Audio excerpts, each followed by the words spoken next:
There is a kind of strength that women carry that often goes unnoticed. It is the strength of being the emotional labor anchor, the caretaker, the planner, the problem solver, the one who remembers everything and holds everything together. And the truth is, this strength comes with a cost. Today, I want to talk about women's mental health, especially for the women who are raising children, supporting partners, running households, still trying to show up for themselves. And I want to talk about the people around them, the people that can support them in ways that actually lighten the load and not add to it. This is the Michael Experience Podcast, and these are my thoughts, my life, my way. All right, so I wouldn't be me if I didn't talk about the other side of the coin. I wouldn't be me. I wasn't going to talk about the men and the need for mental health around men and not talk about the women. I'm not going to be able to do it, right? The reality is that women carry the load when it comes to the emotional labor. The women in the households are having to think for not just themselves, but for everybody within the house. Now, I've worked in arenas and I've worked in areas, and I've been privy to that in action. What y'all don't know is driving for Instacart, I can always tell when there's a mom order. I can always tell when there's a mom order in the Instacart because when I start shopping, there is literally something in there for everybody. Something in there for everybody. From the little kids getting gummies to the older kids getting spicy nacho Doritos and Diamonitas and protein powders and muscle milks and dino chicken nuggets and the meaty hot pockets. The mom is literally thinking for everyone in the house and considering the well-being for everyone in the house. It shows itself in the various shampoos that is in the cart. I've been in orders where there's like five kinds of shampoos and five kind of conditioners to match, three different kinds of degree deodorant. And I always look at those orders and I say, this is a mom that is carrying everything for everyone. And she is making sure that everyone in the household feels good. And that is why those orders are so special to me. Now, I talk about things like that, right?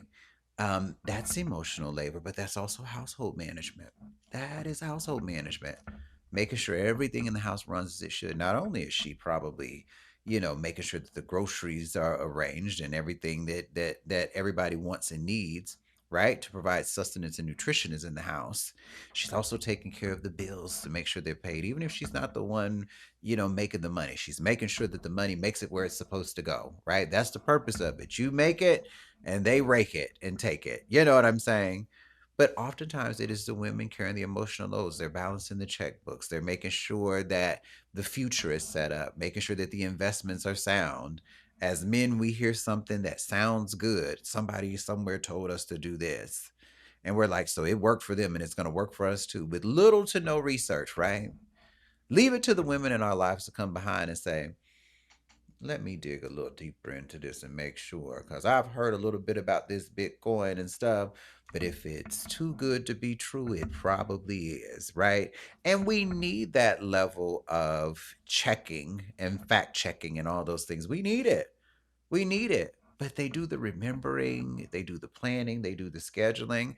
I've met very few father figures, fathers and grandfathers and everybody in between a woman. I've met so many, right, that don't handle that level of responsibility and handled it as meticulously as the women have in our lives. Again, they think about everything and everyone, and they want to make sure that everyone feels good. It's not about just wants. It's not about just needs. They are really concerned with the well-being of everyone in the household. It is the default parent responsibilities that happen, right? To women. Their default. They got to do this. Because as we've talked about in other situations, the men were not taught that they had to cook. That wasn't important. You don't have to learn that. You don't have to be concerned with these small things. Don't worry about what feels good. Just make sure that you provide. You provide. You put the food on the table. Now, if they don't eat it, they don't eat it. But the woman is going to make sure that the nourishment always, not always, I want to say always, she will try to always make sure that the nourishment matches the need or the want of the potential, the person. But sometimes that's not the reality. The woman completes the invisible work that no one sees. Again, like I said, women carry the emotional labor. They carry the emotional labor. And with men being at a deficit, as we talked about in the last episode, there's no real wonder as to why. Now, I say all of this, right? And there's somebody right now that's saying, you know what, Michael, I do that because I'm a strong woman. I'm a strong woman and I'm a strong mother. And there's somebody else that is sitting there saying, I don't want to be that strong person that has to do that. I don't want to be the strong mother that has to do that. I have enough on my plate. Let's talk about it. These expectations, this silent labor, that this invisible labor that goes unnoticed and unseen, creates chronic stress. It creates chronic stress. Nobody sees what I'm doing. Nobody is valuing what I'm doing. Nobody knows that it takes a real skill to manage these things.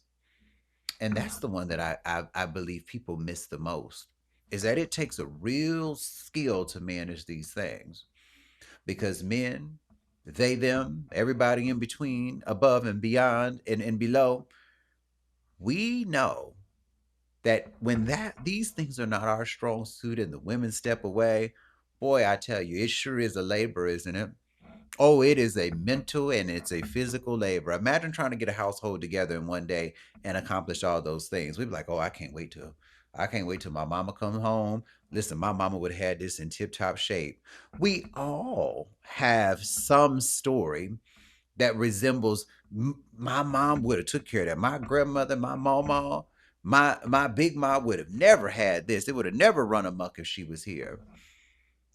That invisible labor that you didn't see is what created that. It created that foundation. It created that basic. The basics. It created that operating model that people knew when Ma, Big Ma, G Ma, Mama, Me Ma, whoever it was, when she was present, there was an operating model that was in place. And you worked within the parameters of it because you knew she wasn't having it. We've all had an experience like that. Whether it was our mama or somebody else, we're like, God, it's a tight ship around here. And those of us that went out into the world and we attained friends and acquaintances and coworkers that were what we would consider running amok, we was like, I didn't grow up this way. And I'm not gonna get out of order because you never know who my Mima, Mama, G-Ma, Grandmama. We don't know who she knows. So we're gonna act accordingly here. Even though y'all said it was a free for all in here, I'm not doing that because she watching somewhere. That invisible emotional labor that she put into it is the reason why those parameters are being met. It's the reason why the house isn't going to shambles. It's the reason why the roof and the foundation and the groceries and soccer and retirement party and investments. It's the reason why all of this stuff happened in a system, because she managed it and she made a way precisely for it to happen, precisely with precision.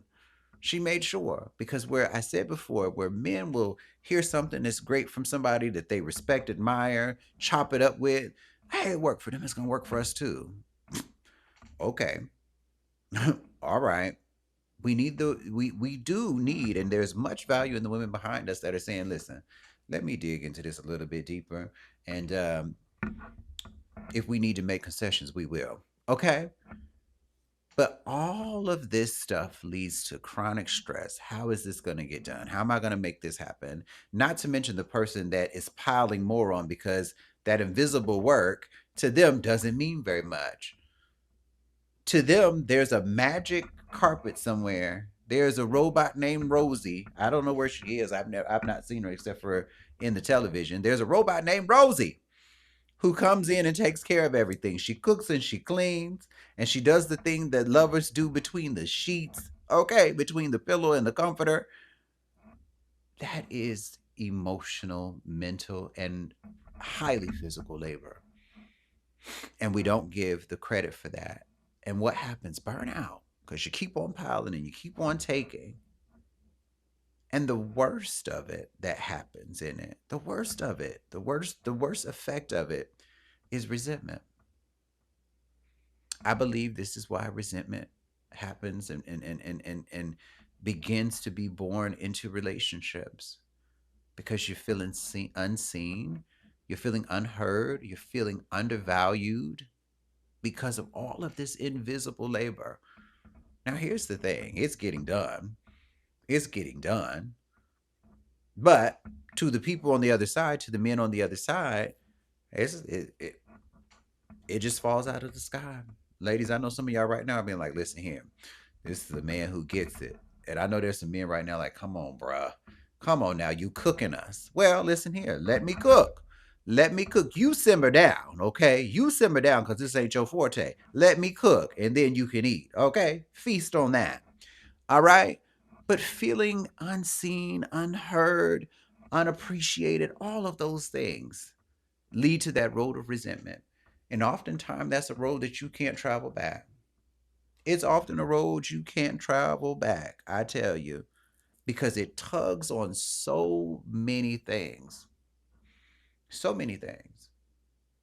Now, I know some of you are wondering, well, Michael, as a man, I didn't know. I didn't know, and I can't be responsible for what I didn't know. Did you ask any questions? Did you ask any questions? Because just as you are a human being with needs, so is the woman in your life. So is your mother. So is your grandmother. So is your aunt, your sister. They all have needs. They all have feelings. And you know this. And I'm going to tell you how you know. I'm going to tell you how you know. Fellas, ain't nobody going to mess with my mama. I don't care. You're not going to mess with my mama. You're not going to mistreat my mama. My mama deserves the world. Similarly with grandmothers, my grandmother's my whole world. I'll give that lady anything and everything. Some of the hardest men become little boys again when they are in the presence of their grandmother. The voice comes down an octave, the shoulders become more relaxed, the eyes begin to be in wonderment and enjoyment of the stories of the time, of that feeling of the kitchen table, family night, all the things that she brings to the situation. So you know what it is to treat a woman well or what a woman needs to be treated well, but you don't employ it. And the reason why is because it's easier said than done. It's easy to talk about something, it's even harder to apply it. Okay, fellas, I'm gonna give you a little leeway there. But sit tight, I'm still cooking. I'll let you know when it's ready to feast, okay? Get a little bit of that's already done. But back to what my point was. Some of you are saying, well, Mike, we didn't know. Like we can't be responsible for what we didn't know. You gotta ask the questions. You have to ask the questions and you have to use the best available information to you. Talk to your GMA. Talk to your mother. Have those conversations. I love when men are going to the women in their lives for advice about how to deal with women because that's the only way you're going to know. You don't go to the woman herself, which we'll get to that in a minute. You have to go to a woman somewhere. And that woman can't be safeguarding you as a resource. She can't be gatekeeping you, right? That is the mothers and the people. Nobody's good enough for my son. Nobody. He's mine. You may have had him once, but I got him all the time. Ooh, he's mine. You can't have one of those female figures. No, no, no, no, no, no, no, no, no, no. You can't have a platonic relationship with a friend that is a female who is like, no, all of them is skeezers and Ebenezers and all those things. You can't go to her. Probably don't need to hang around her no way. She too skeptical of everybody, and she ain't gonna never let you be happy because she feels like she is the creme de la creme. Okay, people who are safeguarding you as a resource, you can't talk to them, right? But those that are free to give love, willing to give advice, go on over there and talk to them. They'll help you out. Knowing is half the battle because women don't speak up for the fear of being labeled a nag, feeling guilty for needing help.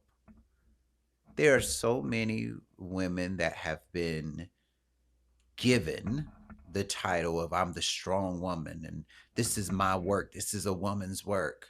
And I'm supposed to do it. I'm supposed to foot the bill for the emotional labor. I'm supposed to do the things that the man it doesn't want to do or deems not, masculine for him to do. And so there's guilt for asking for help to do the laundry. That's a woman thing. That's my thing. I need help with the kids. I'm the mother. I'm supposed to be the nurturer, the only nurturer. No, you shouldn't be, right? We should all be nurturing in some way, shape, or form. We all have something to contribute to nurturing. Somebody will till the soil, somebody will tend to the roots. As that grows into a tree trunk, right? Or a stalk, somebody will man that. Somebody will take care of the branches and the leaves. There are different people with different tools that will nurture something along its journey. It's not segmented and relegated to one sex or the other. It is a people thing. Whatever you have to bring to the table to help something go from point A to point B to point C to point D and to the end of the alphabet, that is what you contribute. That is what you are here for. And the sooner that you learn that, the sooner you'll understand your role in it. Okay? So feeling guilty for needing help with things that are supposed to be these are supposed to be mine. These are the things I committed to. Ladies, there's nothing wrong with saying I need help with these kids. I've seen women just run themselves ragged, chasing 3 and 4 kids down. That's not easy. That's not easy. And fellas, listen. Dads with their kids is it's just as I talked about mom orders, right? They're usually very, very big. There's something for everybody. I always know what a dad order looks like in the Instacart situation. I always know what a dad order looks like. And a dad order is typically something like this, right? Some protein pancakes, some protein chips, a degree deodorant, not necessarily the good kind, just some whatever you get. But there's a random deodorant in there, right? You can tell. You probably got the one that was the cheapest one.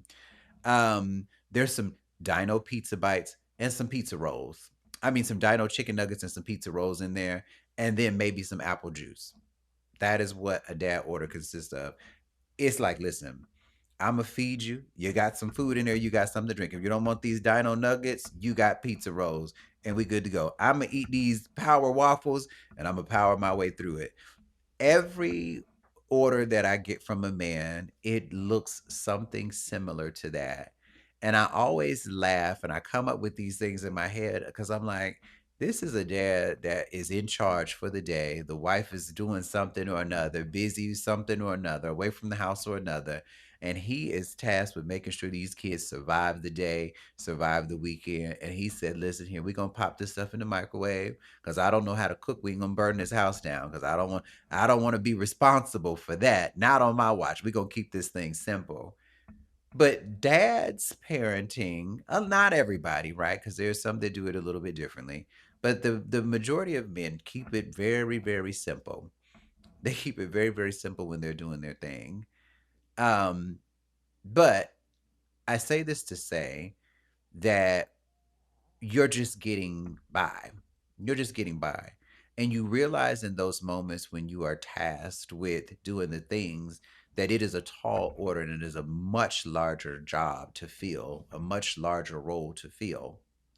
And so, with that, I say, make sure that you are checking in with the women in your life. Make sure you're checking in on those things. Make sure that there is a respite in there for those women because again, they don't want to say, there's some that will. There's some that will. There are some women that'll be like, listen here, I'm hip to the game. I'm gonna tell you exactly what I need, when I need it, how I need it, and you're gonna do it. Right? And if the man is paying attention, which he better, uh-huh, uh-huh, uh-huh. Oh, you listen here. There is some truth to this happy wife, happy life situation. You know what I'm saying? Like happy husbands are good too, but happy wives make the world go around and they keep things in decent and working order. Right? There's a system to it. But you have to take care of the women in your life that take care of you. You have to. You have to. Normalize giving women breaks from the children because chasing children down is a task. It is a task. And you know that when it's your turn, you are just trying to survive.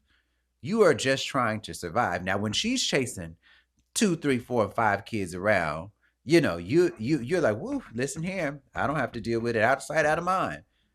Right? It's not that hard. It's not that hard. It couldn't be. You do it, you don't seem to have a problem doing it. Don't add to the woman's guilt. Don't add to her guilt of asking, right? By making her ask, number one. You need to offer it. The same way you get exhausted, the same way you get tested, is the same way that she gets tested. And there is, again, nothing worse than that resentment starting to build in a relationship. And that's how it happens. Show up and support the woman in your life, the women in your life that support you. And if you don't know something, guess what, fellas? You gotta ask. You gotta ask. Don't assume that everything is okay. Don't assume just because she can that she should and that she could continue. Don't do that. Ask her what she needs. Listen intently. And sometimes you will realize that your participation is key and it makes all the difference. Let's tap into that. Let's tap into your participation, right? When you participate from day one and you give it everything that you have, there is such a level of appreciation that comes with it. A woman will see you trying to arise to the occasion. And even when you misstep, she will find a way to give you credit for it. Because guess what? You showed up with the right intention. Ladies, am I right? Ladies, am I right? Women want to see you do right. They want to experience you doing the right things. When I say do right, doing the right things, that's showing up and participating in all the ways. Being a complimentary partner. When I'm weak, you make me strong. Where I feel down and out, you lift me up. When I feel like I'm falling, you catch me. That is the cooperation, that is the synergy that creates this lasting bond and this lasting partnership throughout. That's what keeps the fire ignited. You are participating and you are willing to be there. And by gosh, please mean it and be intentional about it. Don't show up haphazardly with an attitude, reluctantly dragging your feet. Show up and show that you want to be there and you want to participate. You do get an A for participation. By golly, you'll get an A for participating. Right? Participate with a smile. Participate like you want to be there. Hopefully you do. If you don't, well, hey, you might need to move on and be honest about that. But participation goes a long way. Openness goes a long way. And sometimes participation is just being present. How often do you leave her home alone, right? How often do you take those moments where maybe the kids are gone if you have kids, right? How often do you take those moments where the kids are gone to make it very special? Make it very special, very different. No, you're not gonna do groceries today. We'll order that out to Instacart. Instacart, if you want to sponsor this show, you let me know. I'd have mentioned you several times. Okay. Listen here, moms and dads everywhere might be trying to use you after this. Okay.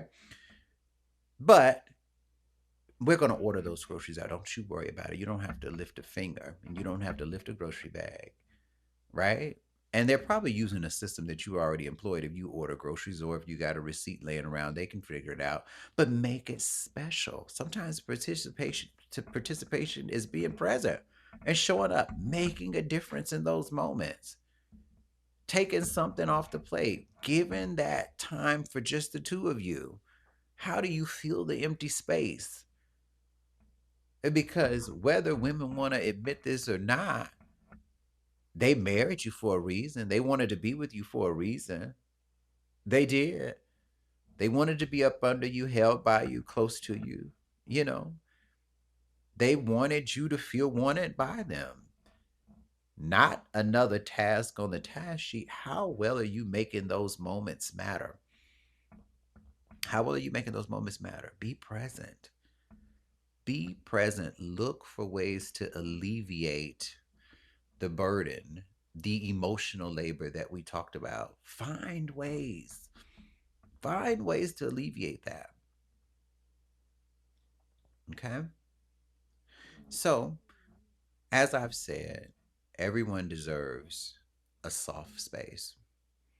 Everybody deserves to feel seen, heard, understood, valued. Everybody craves that partnership with the person that they love the most. They crave the partnership, they crave the camaraderie.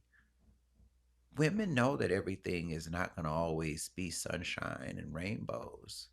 They know that there are going to be clouds and rain that come and are more than willing to tread through and trench through the storm, more than ready. All they ask is that you bring the raincoat, the rain boots, and you hold the umbrella.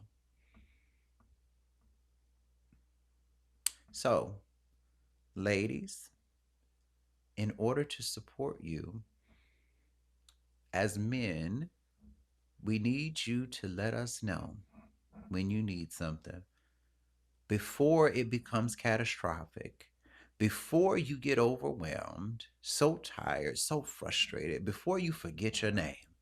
Okay? Because I know that is a very real thing. You're doing everything for everybody, and by the time somebody says, "What's your name?" you be like, "I'm happy to be here." I am happy to be here. Just happy to be here. Because you forgot your name. You forgot what day it was, right? You walked out of the house and don't know how you got dressed and made it to where you were supposed to go.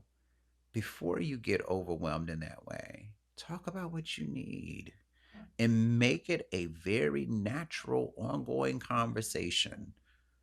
Make it a natural, ongoing conversation. Men, make sure that you show up and you listen so that it doesn't become a situation where she feels like she's nagging. Because if I ask you once, I'm talking about me now. If I ask you once, that's a courtesy. If I asked you twice, I'm darn near begging. And in beyond twice, you on my hit list. Okay? And I don't mean that in a good way. Okay? So, ways in which, we can support women, let us know. Let us know what you need when you need it. And not a moment after, before. And it is okay to have boundaries. It is okay to ask for help with the things that you feel like are innately you, things that were prescribed to you as the woman nurture role. It is okay to need help with those things. It is okay. And when you hurt, and when you're sad, and when you're tired, and when you just feel like you don't have much else to give, but you give anyway, I want you to know the work that you do is important. The emotional labor that you go through every single day to get yourself up, get yourself ready, and make sure that everybody in the household is taken care of. I want you to know that you are seen.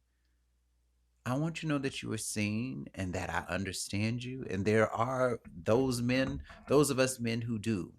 really see you, understand you, and feel you more than you can ever know. More than you can ever know. And on behalf of the men in your lives that truly love you and truly want to be there for you, I want to say thank you. I want to say thank you. We get you, we appreciate you, and we want to continue to be there. And fellas, take notes. I say, and tell her all the things that I just told her, but make it more personable, okay? Almost like that first time you did that thing. Okay, you remember when she giggled? Okay, do more of that. Do more of that. Keep her giggling, okay? Keep her giggling and you'll keep her going. Ladies, I got you. I got you, okay? So I will leave you with this. Again, vulnerability is strength. And asking for what you need and taking what you need is not a sign of weakness. Communicating when you are at your wits' end, communicating that you are reaching your breaking point, communicating that you simply need a break doesn't mean you are any less of a woman, doesn't make you any less impactful or any less valuable.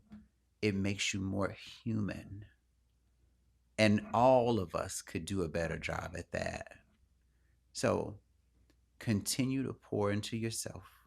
Continue to take what you need and don't feel any type of way about it other than this is what I need. Because as I'm taking care of everybody else, I am also taking care of me. And it starts there. All right. I thank you all so much for the time today and for joining and doing this very hard work. Fellas, stay tuned and stay locked in. Ladies, you've been here, so stay here with us. And I will see y'all on the next episode, and we will continue this mental health awareness journey. Make sure that you follow me on all socials at the Michael Experience Podcast. I'm available on all social platforms. You can see the visual platform now on YouTube at the Michael Experience Podcast. This has been a wonderful conversation. You are doing amazing work, making sure that you take care of yourself and everyone around you. So I'm very proud of you for continuing this journey and being open to receiving each and every one of you. Ladies, gentlemen, and they, them. This is the work that really matters. Your mental health matters. Okay? All right. Go out there and love on yourself before you can love on somebody else. This has been the Michael Experience Podcast, and I will see y'all on the next one. Peace and love, y'all. Bye.